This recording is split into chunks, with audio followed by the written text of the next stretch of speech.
பணம் அப்படிங்கிற ஒற்றை சொல். ஆனா தமிழன் அது எத்தனை பேர் வச்சான், எத்தனை இடத்துல அந்த பணம்ங்கிறது ஆக்கிரமிப்பு பண்ணியிருக்கு. அர்ச்சகருக்கு கொடுத்தால் தட்சணை,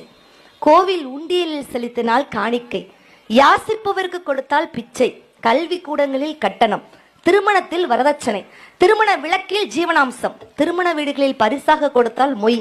திருப்பி தர வேண்டும் என இலவசமாக கொடுத்தால் அன்பளிப்பு, விரும்பி கொடுத்தால் நன்கொடை, விபத்துகளில் இழந்தால் நஷ்ட ஈடு, நீதிமன்றத்தில் செலுத்தினால் அபராதம், அரசுக்கு செலுத்தினால் வரி, அரசு பொது ஸ்தாபனங்கள் கொடுத்தால் நிதி, சட்டத்திற்கு புறம்பாக கையூட்டு வாங்குவதும் கொடுப்பதும் லஞ்சம், கடன் வாங்கினால் அசல், வாங்கிய கடனை திருப்பி கொடுக்கும் பொழுது வட்டி, குருவிற்கு கொடுத்தால் குருதட்சணை, ஹோட்டலில் நல்குவது டிப்ஸ், செய்த வேலைக்கு மாதம் தோறும் கிடைப்பது சம்பளம், தினமும் கிடைத்தால் கூலி, பணி ஓய்வு பெற்ற பின் கிடைத்தால் ஓய்வூதியம், ஏழைகள் கேட்டு கொடுத்தால் தர்மம், தானாக விரும்பி ஏழைகளுக்கு கொடுத்தால் அதுதான் தானம் என்று பணம் என்ற ஒற்றை சொல்